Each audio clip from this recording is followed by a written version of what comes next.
श्री सीताराम। मित्रों देखिए, आज के वीडियो में देखने वाले हैं श्रीमद् वाल्मीकि रामायण। गीता प्रेस गोरखपुर से 2 खंडों में संपूर्ण वाल्मीकि रामायण प्राप्त होती है। पहला खंड आप स्क्रीन पे देख पा रहे होंगे, श्रीमद् वाल्मीकि रामायण महर्षि वाल्मीकि प्रणीत श्रीमद् वाल्मीकि रामायण सचित्र हिंदी अनुवाद सहित प्रथम खंड है। ये 75 नंबर कोड दिया गया है गीता प्रेस से और कुछ इस प्रकार से प्रथम खंड के दर्शन प्राप्त होते हैं। मोटाई देखिए कुछ इस प्रकार से, इतनी मोटाई की ये ग्रंथ है। साइड में देखें तो देखिए, साइड में भी लिखा गया है श्रीमद् वाल्मीकि रामायण प्रथम खंड बाल कांड से लेकर किष्किंधा कांड तक हिंदी अनुवाद सहित आपको इसमें वर्ण मिलने वाला है। कोड है इसका 75। यानी 2 पार्ट आप जो यहाँ पे देख रहे हैं, 2 खंड, ये दोनों खंड संपूर्ण वाल्मीकि रामायण के हैं, जिसमें आपको संस्कृत और हिंदी दोनों प्राप्त होने वाली है।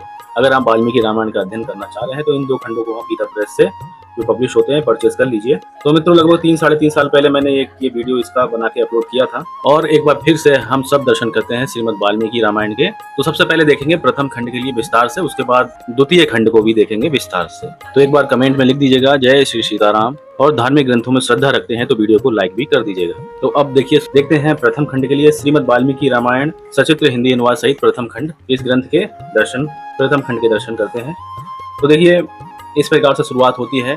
महर्षि वाल्मीकि प्रणीत श्रीमद् वाल्मीकि रामायण सचित्र हिंदी अनुवाद सहित प्रथम खंड बाल कांड से लेकर किष्किंधा कांड तक का इसमें आपको संपूर्ण वर्ण मिलने वाला है। ये श्लोक तो आपको हर एक गीता प्रेस से प्रकाशित ग्रंथ में अधिकतर मिल ही जाता है। तुम्हें माता च पिता, तुम्हें बंधु च सखा, तुम्हें विद्या द्रवणम, तुम्हें सर्वम मम देव। उसके बाद देखिए, जो मेरे पास ये जो संस्करण है आप देख पा रहे होंगे, संवत 2078 का संस्करण। उस समय मूल्य था 300 रुपए। अभी लेटेस्ट क्या मूल्य है इन वेबसाइटों पे आप एक बार चेक कर लीजिएगा। और यहाँ पे दिया गया है नम्र निवेदन, ये हम आपको दिखाते हैं पढ़ के विस्तार से। शुरुआत नम्र निवेदन की होती है। रामाय रामभद्राय रामचंद्राय वेद से, रघुनाथाय नाथाय सीताय पते नमः। वेद जिस परम तत्व का वर्णन करते हैं वही श्रीमद् नारायण तत्व श्रीमद् रामायण में श्री राम रूप से निरूपित है। वेद वेग परम पुरुषोत्तम के दशरथ नंदन श्री राम के रूप में अवतीर्ण होने पर साक्षात वेद ही श्री वाल्मीकि जी के मुख से श्री रामायण रूप में प्रकट हुए, ऐसी आस्तिकों की चिरकाल से मान्यता है। इसलिए श्रीमद् वाल्मीकि रामायण की वेद तुल्य ही प्रतिष्ठा है। यूं भी महर्षि वाल्मीकि आदि कवि हैं, अतः विश्व के समस्त कवियों के गुरु हैं। उनका आदि काव्य श्रीमद् वाल्मीकि रामायण भूतल का प्रथम काव्य है, यानी इस पृथ्वी का पहला काव्य वाल्मीकि रामायण है। वह सभी के लिए पूज्य वस्तु है। भारत के लिए तो वह परम गौरव की वस्तु है और देश की सच्ची बहुमूल्य राष्ट्रीय निधि है। इस नाते भी वह सबके लिए संग्रह, पठन, मनन एवं श्रवण करने की वस्तु है। इसका एक एक अक्षर महापातक का नाश करने वाला है। ये समस्त काव्यों का बीज है। श्री व्यास देव आदि सभी कवियों ने इसी का अध्ययन कर पुराण, महाभारत आदि का निर्माण किया। बृहद धर्म पुराण से ये बात विस्तार से प्रतिपादित है कि श्री व्यास जी ने अनेक पुराणों में रामायण का महात्मा गाया है। स्कंद पुराण का रामायण महत्व तो इस ग्रंथ के आरंभ में दिया ही है। कई छिटपुट महात्मा अलग भी हैं। यह भी प्रसिद्ध है कि व्यास जी ने युधिष्ठिर के अनुरोध से एक व्याख्या वाल्मीकि रामायण पर लिखी थी और उसकी एक हस्तलिखित प्रति अब भी प्राप्य है। इसका नाम रामायण तात्पर्य दीपिका है। इसका उल्लेख दीवान बहादुर राम शास्त्री ने अपनी पुस्तक स्टडीज इन रामायण के द्वितीय खंड में किया है। तो कुछ इस प्रकार से देखिए, नम्र निवेदन में 1-2 पैराग्राफ पढ़ने के वर्ण प्राप्त हो जाता है। उसके बाद देखिए, वाल्मीकि जी की यहाँ पे संक्षिप्त जीवनी दी गई है।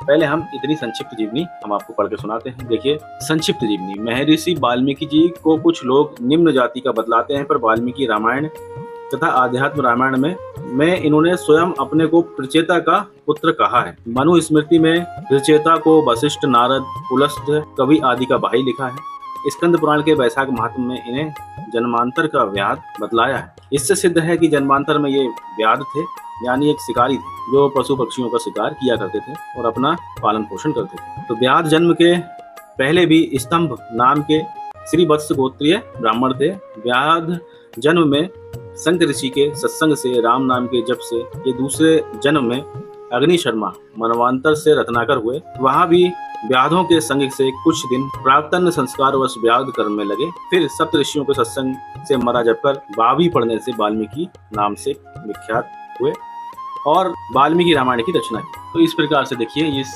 ग्रंथ में जीवनी प्राप्त होती है महर्षि वाल्मीकि जी की, जो कि आपको नम्र निवेदन में प्राप्त हो जाती है। और यह निवेदन की बात की है तो कई पेजों में ये निवेदन आपको प्राप्त होता है। उसके बाद देखिए, यहाँ से मुख्य ग्रंथ प्राप्त होता है, जो कि विषय सूची से स्टार्ट होना प्रारंभ होता है। विषय सूची में सबसे पहले आपको 5 अध्याय यहाँ पे मिलेंगे, जिनमें आपको महात्म्य मिलता है वाल्मीकि रामायण का। उसके बाद जो है यहाँ से कांड प्रारंभ होते हैं। विषय सूची देखने पे तो सबसे पहले प्राप्त होता है श्रीमद् वाल्मीकि रामायण की पाठ विधि, जो कि 25 नंबर पृष्ठ संख्या पे है। उसके बाद आप देखेंगे महात्म्य है कि इस ग्रंथ के विषय में जो संवाद है वो कहाँ से हो रहा है, किस किस का उद्धार हुआ, पठन और पाठन की विधि है, और कथा श्रवण से क्या क्या लाभ है। साथ ही साथ ग्रंथ की महिमा भी महात्म्य में मिल जाती है। देखिए यही है यहाँ पे श्रीमद् वाल्मीकि रामायण महात्म्य। इसमें पहले अध्याय में आपको कलयुग की स्थिति, कलयुग के मनुष्यों के उद्धार का उपाय, रामायण पाठ, उसकी महिमा और उसके श्रवण के लिए उत्तम काल आदि का वर्णन, नारद सनत कुमार संवाद, सुदास या सोमदत्त नामक ब्राह्मण को राक्षस तत्व की प्राप्ति तथा रामायण कथा श्रवण द्वारा उससे उद्धार होता है। माघ मास में रामायण श्रवण का फल, राजा सुमति और सत्यवती के पूर्व जन्म का इतिहास। उसके बाद चौथा अध्याय जो महात्मा का है उसमें चैत मास में रामायण के पठन और श्रवण का महात्मा, कलिक नामक व्याध और उतंक मुनि की कथा। उसके बाद जो 5वां अध्याय है महात्मा का, यही अंतिम अध्याय है। इसमें आपको रामायण के नभा श्रवण की विधि, महिमा और फल का वर्ण प्राप्त होता है। तो इस प्रकार से आप देखेंगे तो जो श्रीमद् वाल्मीकि रामायण का महात्मा है वह 5 अध्यायों में आपको प्राप्त हो जाता है। उसके बाद रामायण का पहला कांड है बालकांड, उनके सर्गों की कथा यहाँ से प्रारंभ हो जाती है। जिसमें सबसे पहला सर्ग यानी पहला अध्याय है नारद जी का वाल्मीकि मुनि को संक्षेप से श्री रामचरित्र सुनाना। फिर रामायण काव्य का उपक्रम, तमसा के तट पर कौंच वध से संतृप्त हुए महर्षि वाल्मीकि के शोक का श्लोक रूप से प्रकट होना तथा ब्रह्मा जी का उन्हें रामचरित्रमय काव्य के निर्माण का आदेश देना। उसके बाद वाल्मीकि मुनि द्वारा रामायण काव्य में निबंध विषयों का संक्षेप से उल्लेख। फिर महर्षि वाल्मीकि का 24,000 श्लोकों से युक्त रामायण काव्य का निर्माण करके उसे लव कुश को पढ़ाना, मुनि मंडली में रामायण का गान करके लव और कुश का प्रशंसित होना तथा अयोध्या में श्री राम द्वारा सम्मानित हो उन दोनों का राम दरबार में रामायण का गान सुनाना। राजा दशरथ द्वारा सुरक्षित अयोध्यापुरी का वर्णन, राजा दशरथ के शासनकाल की अयोध्या और वहां के नागरिकों की स्थिति का वर्णन इस अध्याय में आपको प्राप्त होगा। उसके बाद आप देखेंगे जो सर्ग 7 है बालकांड का, इसमें राजमंत्रियों के गुण और नीति का वर्णन प्राप्त होता है। राजा का पुत्र के लिए अश्वमेध यज्ञ करने का प्रस्ताव और मंत्रियों तथा ब्राह्मणों द्वारा उनका अनुमोदन। उसके बाद सुमंत का राजा को ऋषंग मुनि को बुलाने की सलाह देना। अंग देश में ऋषंग के आने तथा शांता के साथ विवाह होने के प्रसंग का कुछ विस्तार के साथ वर्णन। सुमंत के कहने से राजा दशरथ का सपरिवार अंगराज के यहाँ जाकर वहां से शांता और ऋषंग को अपने घर ले आना। राजा का ऋषियों से यज्ञ कराने के लिए प्रस्ताव, ऋषियों का राजा को और राजा का मंत्रियों को यज्ञ की आवश्यक तैयारी करने के लिए आदेश देना। राजा का वशिष्ठ जी से यज्ञ की तैयारी के लिए अनुरोध। महाराज दशरथ के द्वारा अश्वमेध यज्ञ का सांगोपांग अनुष्ठान। ऋषंग द्वारा राजा दशरथ के पुत्रेष्टि यज्ञ का आरंभ। देवताओं का श्री हरि से रावण वध के लिए मनुष्य रूप में अवतरित होने को कहना।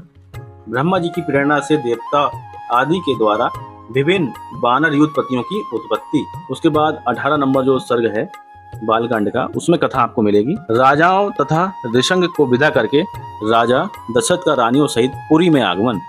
श्री राम जी, भरत जी, लक्ष्मण जी और शत्रुघ्न जी के जन्म, संस्कार, शील, स्वभाव तथा सद्गुण, राजा के दरबार में विश्वामित्र का आगमन। उसके बाद विश्वामित्र के मुख से श्री राम जी को साथ ले जाने की मांग सुनकर राजा दशरथ का दुखित होना। राजा दशरथ का विश्वामित्र को अपना पुत्र देने से इनकार करना। विश्वामित्र के रोषपूर्ण वचन।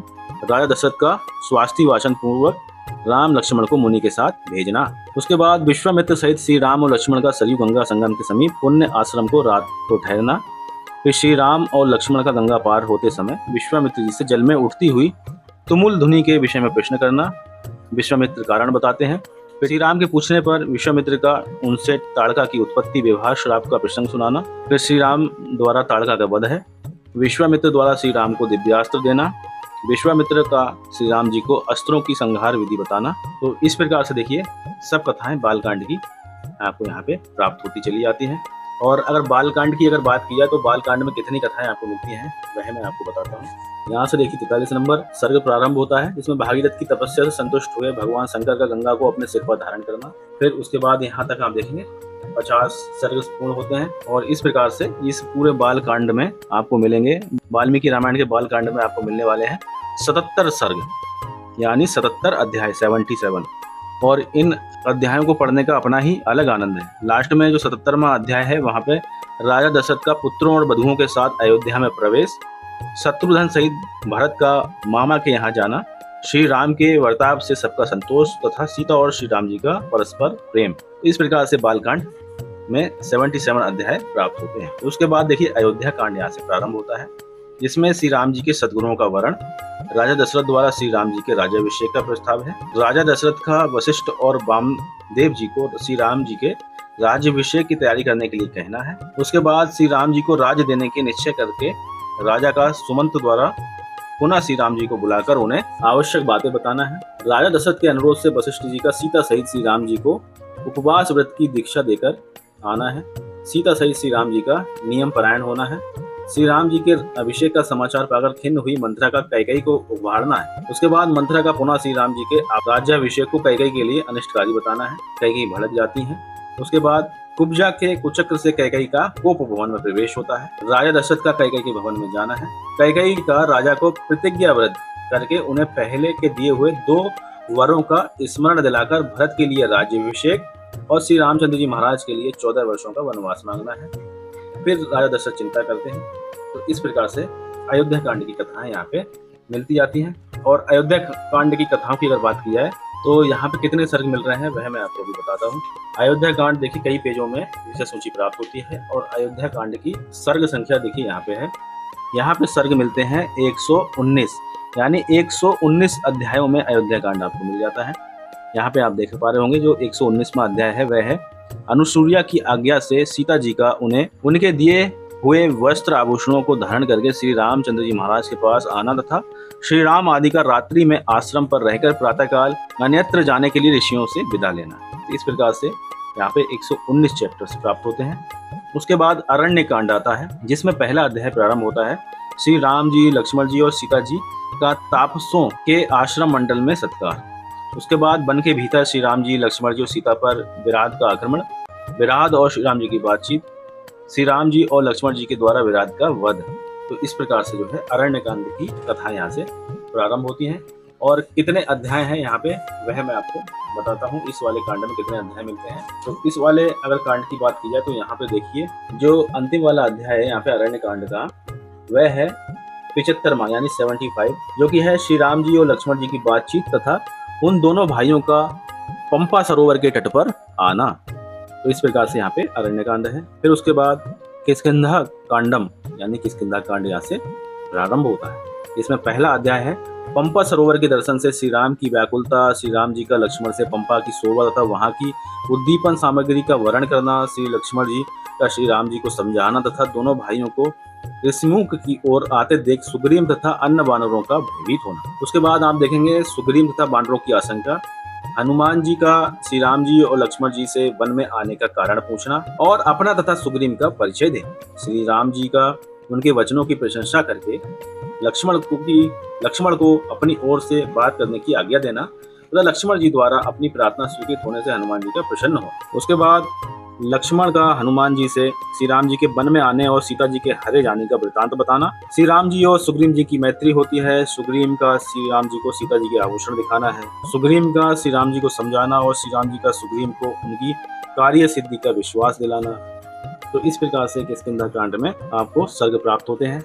और एक एक करके अगर सर्ग मैं आपको पढ़ के बताऊंगा तो बहुत टाइम लगेगा। और यहाँ पे देखिए किष्किंधा कांड में जो आपको सर्ग प्राप्त होते हैं उनकी संख्या अगर मैं आपको बताऊं तो 67 यानी 67 सर्ग हैं, यानी 67 अध्यायों में किष्किंधा कांड की कथाएं आपको वाल्मीकि रामायण में प्राप्त होती हैं।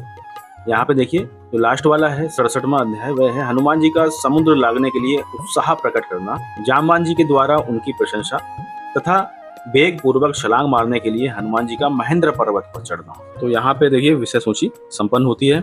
उसके आगे देखिए जिस प्रकार से विषय सूची में था उसी प्रकार से कथाएं मिलती हैं। सबसे पहले शुरुआत होती है श्रीमद् वाल्मीकि रामायण की पाठ विधि की। तो पाठ विधि का एक पैराग्राफ मैं आपको पढ़ के सुनाता हूँ। देखिए वाल्मीकि रामायण की अनेक प्रकार की पारायण विधियां हैं। श्री राम सेवा ग्रंथ, अनुष्ठान प्रकाश, रामायण महात्मा, बृहधर्म पुराण तथा शांकर, रामानुज, मध्व, रामानंद आदि विभिन्न संप्रदायों की अलग अलग विधियां हैं। यद्यपि उनका अंतर साधारण है, इसी प्रकार इनके सकाम निष्काम अनुष्ठानों के भी भेद हैं। सब पर विस्तृत विचार यहाँ संभव नहीं है। वाल्मीकि के परम प्रसिद्ध नभापरायण की ही विधि यहाँ लिखी जा रही है। तो इस प्रकार से जो है यहाँ पे विधि मिल जाती है। तो पाठ विधि की अगर बात की जाए तो पाठ विधि यहाँ पे आपको लगभग 3-4 पेजों में ये पाठ विधि मिलती है। तो देखिए यहाँ पे कुछ वाल्मीकि रामायण के जो कांड हैं उनको पढ़ने के जो फल है वह यहाँ पे दिए गए हैं। यहाँ पे आप जैसे देख पा रहे होंगे, पुत्र की कामना वाला बालकांड पढ़े, लक्ष्मी की इच्छा वाला अयोध्या कांड पढ़े। इसी प्रकार नष्ट राज्य की प्राप्ति की इच्छा वालों को किष्किंधा कांड का, सभी कामनाओं की इच्छा वालों को सुंदर कांड का और शत्रु नाश की कामना वालों को लंका कांड का पाठ करना चाहिए। इस प्रकार से पाठ विधि में ये वर्ण प्राप्त हो जाता है। तो इस प्रकार से देखिए पाठ विधि लगभग 3-4 पेजों में आपको मिल जाती है। फिर उसके बाद जो महात्मा की कथाएं हैं वह यहाँ से प्रारंभ होती हैं। देखिए श्रीमद् वाल्मीकि रामायण महात्मा, इसमें पहला अध्याय है कलयुग की स्थिति, कलिकाल के मनुष्यों के उद्धार का उपाय, रामायण पाठ, उसकी महिमा, उसके श्रवण के लिए उत्तम काल आदि का वर्णन। श्री रामचंद्र जी समस्त संसार को शरण देने वाले हैं। श्री राम जी के बिना दूसरी कौन सी गति है। श्री राम कलयुग के समस्त दोषों को नष्ट कर देने वाले हैं, अतः श्री रामचंद्र जी को नमस्कार करना चाहिए। तो इस प्रकार से जो है महात्मा प्राप्त होता है। और महात्मा में ही आपको कुछ चित्र मिलेंगे। यहाँ पे वाल्मीकि जी का शोक है। उसके बाद यहाँ पे एक और चित्र प्राप्त होता है। इस चित्र में आप देख पा रहे होंगे माता कौशल्या जी की गोद में श्री रामचंद्र जी महाराज हैं। इस चित्र में जनक जी द्वारा विश्वामित्र का स्वागत हो रहा है। तो इस प्रकार से यह चित्र है। इस चित्र की अगर बात की जाए तो यहाँ पे आप देख पा रहे होंगे, यहाँ पे श्री रामचंद्र जी महाराज धनुष को तोड़ते हैं, यानी धनुष भंग यहाँ पे है, धनुष यज्ञ। और यहाँ पे चारों भाई बर भेष में दिए गए हैं। तो इस प्रकार से एक चित्र ये है। एक चित्र यहाँ पे प्राप्त होता है जिसमें श्री केवट जी, श्री निषाद राज जी, श्री रामचंद्र जी महाराज माता सीता और लक्ष्मण जी को गंगा पार कराते हैं। यहाँ देखिए नीचे लिखा भी है क्रॉसिंग गंगा, इस तरह से नीचे लिखा गया है। यहाँ पे देखेंगे तो चित्रकूट में भरत जी का प्रणिपात, ये चित्र में इस प्रकार से वर्ण प्राप्त होता है। और एक चित्र ये है जिसमें सबरी के अतिथि के रूप में भगवान इस चित्र में दिखाए गए हैं। तो इस प्रकार से जो है इस वाल्मीकि रामायण के प्रथम खंड की शुरुआत हो जाती है। यहाँ पे देखिए संस्कृत मिलती है, नीचे हिंदी है, संस्कृत और हिंदी, और 2 कॉलम में है। आप सीधे पढ़ते हुए आइएगा नीचे तक, उसके बाद यहाँ से फिर कंटिन्यूअस आप पढ़ते हुए चले जाइए। तो इस प्रकार से आपको पाठ करना है। फॉन्ट का आकार थोड़ा छोटा है लेकिन पढ़ने में आपको बिल्कुल स्पष्ट रूप से आ जाएगा। और जो संस्कृत के श्लोक हैं वह बोल्ड कर दिए गए हैं और जो हिंदी है वह बोल्ड नहीं है। तो इससे दोनों में साफ अंतर पता लग जाता है कि संस्कृत कहाँ तक है और हिंदी कहाँ तक है। तो इस प्रकार से इस प्रथम खंड की शुरुआत हो जाती है। यहाँ पे ब्लैक एंड व्हाइट चित्र है जिसमें श्री रामचंद्र जी महाराज द्वारा अहिल्या जी का उद्धार किया जाता है। यहाँ से बालकांड के सर्ग की कथाएं यहाँ पे प्रारंभ हो जाती हैं। तो इस प्रकार से इस प्रथम खंड को हमने विस्तार से देखा। तो अब जिस प्रकार से विषय सूची थी उसी प्रकार से इसमें आपको कथाएं मिलने वाली हैं। और इस प्रथम खंड में कितने पेज दिए गए हैं वह मैं आपको बिल्कुल लास्ट वाले जो पेज संख्या पर मुद्रित है वहाँ पे लिए चलता हूँ। यहाँ पे आप देखेंगे तो जो पेज संख्या दी गई है वह है 928। तो 928 पृष्ठ हैं इस पूरे श्रीमद् वाल्मीकि रामायण के प्रथम खंड के। और यहाँ पे देखिए किष्किंधा कांड तक की कथाएं आपको मिलने वाली हैं। तो किष्किंधा कांडम संपूर्णम इस प्रकार से यहाँ पे लिखा गया है। और यहाँ पे आके इस प्रथम खंड की समाप्ति हो जाती है। और अब हम आपको दिखाते हैं द्वितीय खंड वाल्मीकि रामायण का। तो मित्रों द्वितीय खंड की अगर बात की जाए तो द्वितीय खंड देखिए ये पीले कवर में है और प्रथम खंड यहाँ पे कुछ केसरिया रंग का है। और यहाँ पे आप देखेंगे ये बिल्कुल पीला कवर इसके ऊपर दिया गया है। तो ये कवर से भी पहचान चल जाती है। और बाकी आप प्रॉपर देख पा रहे होंगे इस खंड के लिए 76 नंबर दिया गया है, 76। और महर्षि वाल्मीकि प्रणीत श्रीमद् वाल्मीकि रामायण सचित्र हिंदी अनुवाद सहित द्वितीय खंड, यहाँ पे देखिए लिखा है द्वितीय खंड। और कुछ इस प्रकार से महर्षि वाल्मीकि जी की यहाँ पे एक फोटो लगाई गई है जो कि दोनों ही खंडों में आपको एक ही प्रकार से प्राप्त हो जाती है। मोटाई की अगर बात की जाए तो दोनों लगभग समान मोटाई के ही देखने में लगते हैं, लेकिन प्रश्नों की संख्या भी हम द्वितीय ग्रंथ की भी बताएंगे। प्रथम ग्रंथ में तो लगभग 928 के आसपास पृष्ठ थे, इसमें कितने पृष्ठ हैं वह भी देखेंगे। और मोटाई हमने देख ली। और साइड में देखिए कुछ इस प्रकार से है ये ग्रंथ, कोड संख्या 76 श्रीमद् वाल्मीकि रामायण द्वितीय खंड हिंदी अनुवाद सहित। इसमें आपको सुंदरकांड से लेके उत्तरकांड तक की कथाएं आपको मिलने वाली हैं। तो प्रथम खंड था उसमें आपको कथाएं कहाँ से कहाँ तक थी प्राप्त हो रही थी। यहाँ पे आप देखिए प्रथम खंड में बालकांड से लेके किष्किंधा कांड तक और द्वितीय खंड में आपको सुंदरकांड से लेके उत्तरकांड तक मिलती हैं। तो इस प्रकार से दोनों खंड में कथाएं प्राप्त होती हैं और दोनों में ही संस्कृत और हिंदी दोनों ही प्राप्त हो जाती है। द्वितीय खंड की अगर बात की जाए, द्वितीय खंड इस प्रकार से प्रारंभ होता है। महर्षि वाल्मीकि प्रणीत श्रीमद् वाल्मीकि रामायण सचित्र हिंदी अनुवाद सहित द्वितीय खंड सुंदरकांड से लेकर उत्तरकांड तक। शुरुआत यहाँ पे भी तुम्हें माता च पिता तुम्हें बंधु सखा तुम्हें विद्या द्रवणम तुम्हें सर्वम मम देव इस प्रकार से हो जाती है। और इसकी अगर MRP में आपको बताऊं, मूल्य बताऊं, तो इस संस्करण का भी, इस खंड का यानी द्वितीय खंड का भी प्रथम खंड की ही समान मूल्य है। यहाँ पे 300 रुपये लिखा गया है जब मैंने इसको परचेस किया था। संवत 2078 का ये संस्करण मेरे पास है। अभी की जो लेटेस्ट प्राइजिंग है इन वेबसाइटों के माध्यम से आप चेक कर सकते हैं। और अब विस्तार से मैं आपको इस द्वितीय खंड की भी विषय सूची दिखाता हूँ कि वाल्मीकि रामायण में आपको जो सुंदरकांड से लेकर उत्तरकांड तक की कथाएं मिलती हैं वह कौन कौन सी कथाएं आपको मिलने वाली हैं और कौन से कांड में कितने सर्ग मिल जाते हैं, तो वह सब मैं आपको अभी बताने वाला हूँ। तो देखिए, श्रीमद् वाल्मीकि रामायण खंड 2 यानी पार्ट 2 है ये की विषय सूची। विषय सूची की शुरुआत होती है सुंदरकांड के साथ। सबसे पहले सुंदरकांडम, हनुमान जी के द्वारा समुद्र का लंघन, मैनाक के द्वारा उनका स्वागत, सुरसा पर उनकी विजय तथा सिंहिका का वध करके उनका समुद्र के उस पार पहुंचकर लंका की शोभा देखना, लंकापुरी का वर्ण है उसमें प्रवेश है। जो तीसरा सर्ग है वहां पे लंकापुरी का अवलोकन करके हनुमान जी का विस्मित होना है, उसमें प्रवेश करते समय निशाचरी लंका का उन्हें रोकना है और उनकी मां से बेहिल होकर उन्हें पुरी में प्रवेश करने की अनुमति देना है। उसके बाद चौथा जो सर्ग है उसमें हनुमान जी का लंकापुरी एवं रावण के अंतापुर में प्रवेश है। पांचवा जो सर्ग है हनुमान जी का रावण के अंतापुर में घर घर में सीता जी को ढूंढना है, उन्हें ना देख के दुखी होना है। हनुमान जी का रावण तथा अनन्य राक्षसों के घरों में सीता जी की खोज करना है। रावण के भवन एवं पुष्पक विमान का वर्ण है। हनुमान जी के द्वारा पुनः पुष्पक विमान का दर्शन है। हनुमान जी का रावण के श्रेष्ठ भवन पुष्पक विमान तथा रावण के रहने की सुंदर हवेली को देखकर उसके भीतर सोई हुई सहस्त्र सुंदर स्त्रियों का अवलोकन करना है। हनुमान जी का अंतपुर में सोए हुए रावण तथा गहरी निद्रा में पड़ी हुई उसकी स्त्रियों को देखना है तथा मंदोदरियों को सीता समझकर प्रसन्न होना है। वह सीता नहीं है ऐसा निश्चित होने पर हनुमान जी का पुनः अंतपुर में और उसकी पान भूमि में सीता का पता लगाना है। उनके मन में धर्मलोप की आशंका होती है और स्वतः उसका निवारण भी होता है। सीता जी के मरण की आशंका से हनुमान जी का शिथिल होना है। सीता जी के नाश की आशंका से हनुमान जी की चिंता होती है। हनुमान जी का अशोक वाटिका में प्रवेश करके उसकी शोभा देखना है और एक अशोक वृक्ष पर छिपे रहकर वहां से सीता जी का अनुसंधान करना है। उसके बाद जो पांचवा सर्ग है सुंदरकांड का, जो कि वाल्मीकि रामायण में प्राप्त होता है, वहां पे कथा मिलती है वन की शोभा देखते हुए हनुमान जी का एक चैत्य प्रसाद यानी मंदिर के पास सीता जी को दयनीय अवस्था में देखना है और पहचानना है, फिर प्रसन्न होना है। हनुमान जी का मन ही मन सीता जी के शील और सौंदर्य की सराहना करते हुए उन्हें कष्ट में पड़ी देखकर स्वयं भी उनके लिए शोक करना है। भयंकर राक्षसों से घिरी हुई सीता जी के दर्शन से हनुमान जी का प्रसन्न होना है। अपनी स्त्रियों से घिरे हुए रावण का अशोक वाटिका में आगमन है। रावण को देखकर दुख, भय और चिंता में डूबी हुई सीता जी की अवस्था का वर्णन यहाँ पे मिल जाता है। 20वां सर्ग जो सुंदरकांड का प्राप्त होता है उसमें रावण का सीता जी को प्रलोभन देना है, सीता जी का रावण को समझाना है और उसे श्री राम जी के सामने नागन्य बताना है। रावण का सीता जी को 2 मास की अवधि देना है।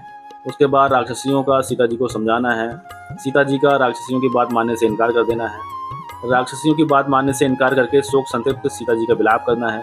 सीता जी का करुण विलाप है, त्रिजटा का स्वप्न है। विलाप करती हुई सीता जी का प्राण त्यागने के लिए उद्यत होना है। सीता जी के अब शुभ शकुन होते हैं, यानी सीता जी के अब अच्छे शकुन होने लगते हैं, स्वप्न अच्छे आते हैं। सीता जी से वार्तालाप करने के विषय में हनुमान जी का विचार करना है। हनुमान जी का सीता जी को सुनाने के लिए श्री राम कथा का वर्ण है। सीता जी का तर्क वितर्क होता है।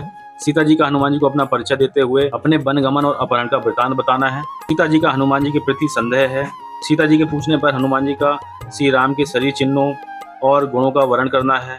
हनुमान जी का सीता जी को मुद्रिका देना है। उसके बाद सीता जी का हनुमान जी से श्री राम जी को शीघ्र बुलाने का आग्रह है। सीता जी का हनुमान जी को पहचान के रूप में चित्रकूट पर्वत पर घटित हुई एक कौवे के प्रसंग को सुनाना है। चूड़ामणि लेकर जाते हुए हनुमान जी से सीता जी का श्री राम आदि को उत्साह करने के लिए कहना है। सीता जी का श्री राम से कहने के लिए पुनः संदेश देना है। सीता जी का श्री राम से कहने के लिए पुनः संदेश देना तथा हनुमान जी का उन्हें आश्वासन दे उत्तर दिशा की ओर जाना। हनुमान जी के द्वारा प्रमदावन यानी अशोक वाटिका विध्वंस करना है। राक्षसियों के मुख से एक वानर के द्वारा विध्वंस का समाचार सुनकर रावण का किंकर नामक राक्षस को भेजना है। हनुमान जी के द्वारा चैत्य प्रसाद का विध्वंस, राक्षसों का वध, प्रहस्त पुत्र जम्बूमाली का वध है। मंत्री के 7 पुत्रों का वध है। रावण के 5 सेनापतियों का वध किया जाता है हनुमान जी द्वारा। उसके बाद रावण पुत्र अक्षय कुमार का वध होता है। इंद्रजीत और हनुमान जी का युद्ध होता है। ये सब कथाएं आपको मिलती हैं वाल्मीकि रामायण के सुंदरकांड में। और टोटल कितने अध्याय हैं यहाँ पे जो कि सुंदरकांड में प्राप्त होते हैं वाल्मीकि रामायण के, आप यहाँ पे देख पा रहे होंगे 68 अध्याय प्राप्त होते हैं, 68, जिसमें आपको हनुमान जी का सीता जी के संदेह और अपने द्वारा उनके निवारण का वृतांत बताना है। तो ये कथाएं जो है प्राप्त होती हैं। इससे पूर्व आप देखोगे 66 नंबर में चूड़ामणि को देखकर और सीता जी का समाचार पाकर श्री राम जी का उनके लिए विलाप करना है। हनुमान जी का भगवान श्री राम जी को सीता जी का संदेश सुनाना है।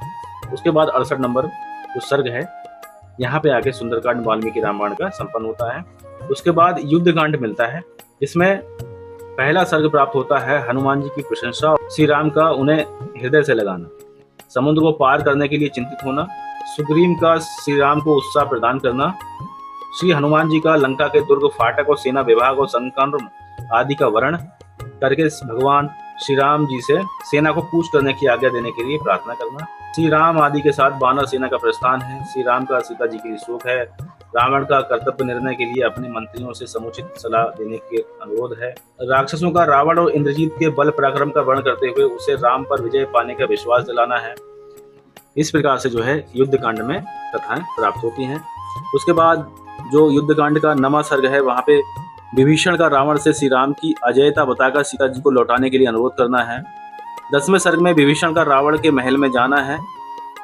फिर रावण और उसके सभासदों का राजसभा भवन में एकत्र होना है।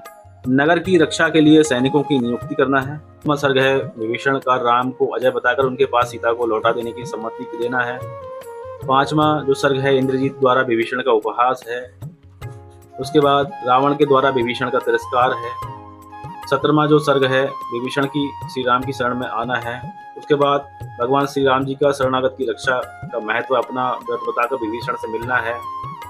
तो ये सब कथाएं आपको प्राप्त हो जाती हैं इस युद्ध कांड में। और टोटल युद्ध कांड की अगर बात की जाए तो इस प्रकार से युद्ध कांड प्रारंभ हो जाता है। अब देखिए राक्षसों का यहाँ से विनाश प्रारंभ हो जाता है। हनुमान जी द्वारा कंपन का वध है। प्रहस्त का रावण की आज्ञा से विशाल सेना सहित युद्ध के लिए प्रस्थान होता है। नील होते हैं, उनके द्वारा प्रहस्त का वध किया जाता है। जब सब राक्षस मारे जाते हैं तो उसके बाद देखिए रावण की आज्ञा से कुंभकर्ण को जगाया जाता है। उसके बाद विभीषण का श्री राम से कुंभकर्ण का परिचय होता है। कुंभकर्ण का रावण के भवन में प्रवेश होता है। उसके बाद देखिए कुंभकर्ण जो है क्या कहता है, कुंभकर्ण रावण को उसके कुकृत्यों के लिए उपालंब देता और उसे धैर्य बनाते हुए युद्ध विषयक उत्साह प्रकट करना। उसके बाद कुंभकर्ण की रण यात्रा होती है। कुंभकर्ण का भयंकर युद्ध होता है और श्री राम जी के हाथ से कुंभकर्ण का वध होता है। कुंभकर्ण के वध से रावण दुखी होता है। तो इस प्रकार से कथाएं आगे चलती जाती हैं। फिर इंद्रजीत आता है, इसमें लक्ष्मण जी मूर्छित हो जाते हैं। लक्ष्मण जी जब बाद में होश में आते हैं तो यहाँ पे देखिए विभीषण के अनुरोध से श्री राम जी का लक्ष्मण को इंद्रजीत के वध के लिए जाने की आज्ञा देना और सेना सहित लक्ष्मण का निकुंभिला मंदिर के पास जाना। वानरों और राक्षसों का युद्ध होता है। इंद्रजीत और विभीषण की रोषपूर्ण बातचीत भी होती है। लक्ष्मण जी और इंद्रजीत की परस्पर रोष भरी बातचीत और घोर युद्ध होता है, जिसमें लक्ष्मण जी द्वारा इंद्रजीत के सारथी का और वानरों द्वारा उसके घोड़ों का वध होता है। तो इस प्रकार से जो है अब इंद्रजीत का भी वध हो जाता है। अब रावण काफी ज्यादा शोक करता है। उसके बाद हम देखेंगे श्री राम जी और रावण का घोर युद्ध हो रहा है 107 नंबर पे। 108 नंबर सर्ग जो युद्ध कांड का है वहां पे आके श्री राम जी के द्वारा रावण का वध किया जाता है। तो इस प्रकार से देखिए 108 नंबर सर्ग में रावण का वध होता है। तो देखिए रावण के वध के बाद आगे के सर्ग भी यहाँ पे मिल जाते हैं, जिसमें सीता जी के चरित्र पे संदेह है। सीता जी का श्री राम को उपालंबपूर्ण उत्तर देकर अपने सतीत्व की परीक्षा देने के लिए अग्नि में प्रवेश करना है। तो ये सब भी कथाएं आगे प्राप्त होती हैं वाल्मीकि रामायण में। और युद्ध कांड की अगर बात की जाए तो यहाँ पे आप देख पा रहे होंगे 128 अध्याय यहाँ पे प्राप्त हो जाते हैं। इसमें 128वां है भरत का श्री राम जी को राज्य लौटाना, श्री राम जी की नगर यात्रा, राज्याभिषेक, वानरों की विदाई तथा ग्रंथ का महात्मा। तो यहाँ पे इस प्रकार से युद्ध कांड में 128 अध्याय प्राप्त हो जाते हैं। वाल्मीकि रामायण में उत्तरकांड भी है, जिसमें जो पहला अध्याय है उसमें श्री राम जी के दरबार में महर्षियों को आगमन, उनके साथ उनकी बातचीत तथा श्री राम जी के कुछ प्रश्न हैं। महर्षि अगस्त के द्वारा पुलस्त के गुण और तपस्या का वर्णन आ जाता है। तो इस प्रकार से जो है कुछ कथाएं यहाँ पे उत्तरकांड में प्राप्त होती हैं। तो उत्तरकांड में आपको मिल जाते हैं 111 सर्ग, 111 अध्याय उत्तरकांड में भी दिए हैं। इसमें रामायण काव्य का उपसंहार और इसकी महिमा, ये जो है बिल्कुल लास्ट वाला चैप्टर है। से उत्तरकांड में 111 अध्याय प्राप्त हो जाते हैं। तो विषय सूची हमने देख ली विस्तार से। और अब देखिए यहाँ पे एक ब्लैक एंड व्हाइट चित्र के साथ कथाएं प्रारंभ होती हैं, जिसमें ध्यान मग्न श्री सीता जी जो कि भगवान श्री रामचंद्र जी महाराज का ध्यान कर रही हैं। बहुत सुंदर सा चित्र ब्लैक एंड व्हाइट प्राप्त होता है। उसके बाद श्रीमद् वाल्मीकि रामायण सुंदरकांडम यहाँ से प्रारंभ होता है, जिसमें पहला अध्याय आपको मिलता है हनुमान जी के द्वारा समुद्र का लंघन, मैनाक जी के द्वारा उनका स्वागत, सुरसा पर उनकी विजय तथा सिंहिका का वध करके उनका समुद्र के उस पार जाना और लंका की शोभा देखना। संस्कृत और हिंदी में पूरा ये सब अध्यायों में आपको वर्णन प्राप्त होता है। यहाँ पूरा सुंदरकांड आपको संस्कृत और हिंदी के साथ प्राप्त होता है। संस्कृत देखिए बोल्ड है और हिंदी जो है अनबोल्ड है, पढ़ने में स्पष्ट रूप से आ जाती हैं। तो इस प्रकार से वाल्मीकि रामायण की कथाएं इस वाले द्वितीय खंड में प्राप्त होती हैं। यहाँ पे देखिए कुछ चित्र भी प्राप्त होते हैं, जिसमें सीता जी द्वारा प्रदत्त चूड़ामणि श्री राम जी को समर्पित करना। हनुमान जी महाराज जब आते हैं तो वह चूड़ामणि श्री रामचंद्र जी महाराज को देते हैं।